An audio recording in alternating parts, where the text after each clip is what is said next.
Hi, I'm Guyver, and in this video I will show the evolution of my leather scabbards for LARP swords, when I started from something like this and ended up with something like that.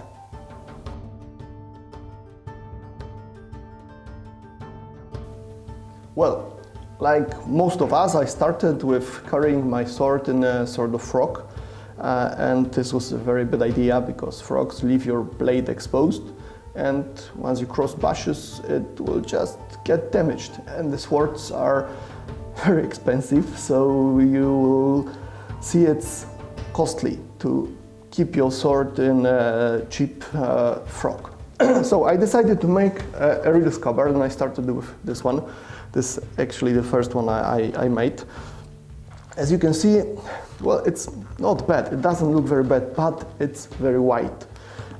Because the blade itself is also quite wide, and because of the construction of this particular scabbard, like most leathercraft scabbards for LARP swords, this is the scabbard technically made of two pieces of leather, front and back, sewn together at edges. It leaves a lot of space for carving, which is very good for me because I like it very much. But it makes it look larger than all historical scabbards, and we like to have scabbards that look more realistic. This one doesn't. Also, because of the construction of this kind of scabbards, it can bend. This is very thick leather, so it will not bend easily, but sometimes you can see, especially when you have a scabbard like this made of thinner leather, it will just bend once you remove the blade. And this is actually the very question most people ask me about my new versions of scabbards. So this is not a bad idea. I was happy when I made it for the first time, but I didn't like the fact that it's too big and it's too soft, apart from being made from very thick leather. So I was thinking, what else can I do?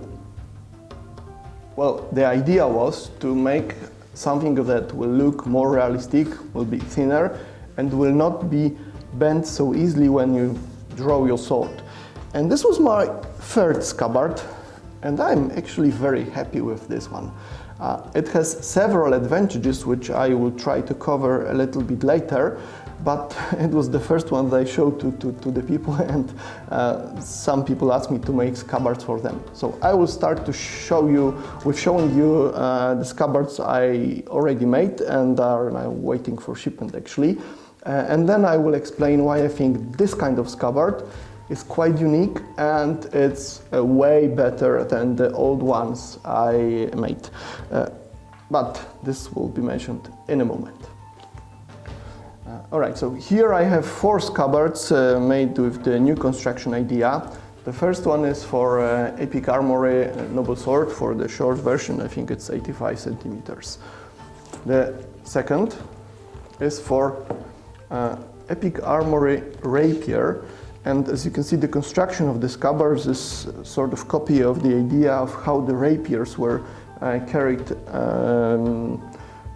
late medieval or early Renaissance. I think it's more Renaissance than medieval. The last two scabbards actually make a set for the Epic Armory small sword, and really I have no idea why this is called a small sword, because it's actually quite large, at least a long one. With the same idea of carrying it as a rapier. I will show you a little bit later how it's being carried when you put it on yourself.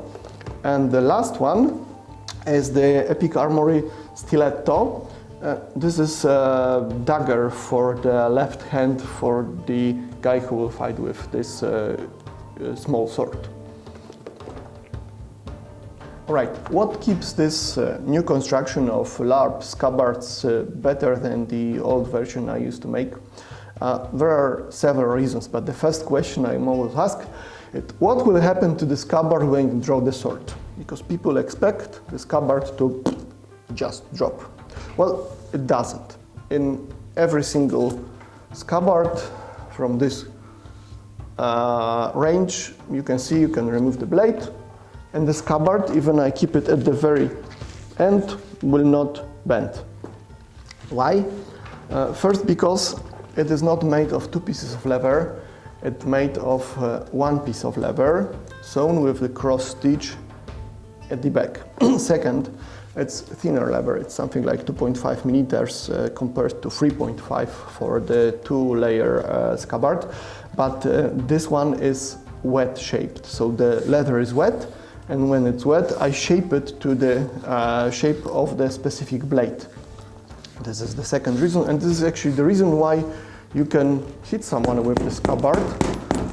It will probably not hurt, but the scabbard will not be damaged, it will not bend, it's quite hard. And you can do the same with this one. And this is quite a long one, so it's tricky. And with the stiletto, which is very short, so it has, actually I think this one is harder than the blade itself. Okay, so the first reason was the shape. Second reason is because it's wet shaped, I also wet shaped the tip of the scabbard. Most scabbards for LARP weapons just have two layers, and the tip of the blade, tip of the scabbard actually doesn't look very nice. For these scabbards, it looks like a tip of the scabbard for a regular medieval sword. It's especially nice when the blade is thin, so I'm very happy with the shape of this stiletto scabbard. It's also stitched with a cross stitch in the back. The third reason is the fact that this construction allows to copy the medieval idea of a scabbard limiters. As you can see on the stiletto scabbard, I have a removable part that allows me to attach the scabbard to the belt, but because I didn't want it to move across the scabbard, or even in the worst case just lose the scabbard with the dagger together, I shaped, also with wet leather, I shaped the limiters. They look like on the real medieval scabbards, maybe a little larger than on the real ones. And this is something that I really like about these scabbards. You can also see it here. Here I have two belts that allow me to carry the sword, and on each side of the belt there is a wedge-shaped limiter. Another reason is they are way thinner because they need less than a centimeter width compared to the blade, and they are made to fit a specific blade. So this particular scabbard is only for epic armory noble sword, and no other sword will probably fit it. Another reason why I like them is the fact they are lined, so they will not damage your blade. You can, of course, or you should actually, use some lubricant from the manufacturer of the sword, put it on the blade, and then slide it into the scabbard, and this will keep it quite safe. You can store it for months.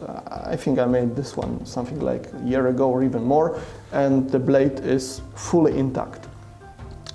Another reason is the shape of the top of the scabbard. So in case of this one, the shape of the top is very simple because the hilt is just a straight line, so I didn't need to copy any specific shapes. But for epic armory noble sword, this tip is, well, it's not a U or V, but a very, very shallow U, and I copied it to the top of the scabbard. So it doesn't look like you hit the edge of the scabbard, which is straight with a, sorry, it's very hard to show it, with a curved hilt of the sword, but it just fits actually to a millimeter. Another reason, and this is the one I like most for my scabbards, is the fact that they can be very nicely carved. This construction allows me to make some very customized carvings, so everyone who wants very specific carving on the swords just will get it. as long as this is not too large and you will not find enough space on the scabbard. What else you can do? Well, this is a good example. Because of the limiters, for this specific dagger, I prepared it to be carried on the back. I will show you later how. For the left hand. So the owner will use the small sword in the right hand and the dagger in the left hand. So I added this kind of piece of leather for hanging it on the back. But I can easily add another piece of leather that would allow this dagger to be carried vertically because of the construction of the scabbard. This is not a part of the scabbard, it's attached to it, and the limiters make sure it will not move at all. This is why I like these scabbards way better than the old versions. Now let's have a quick review of how you carry the right-handed small sword and left-handed dagger.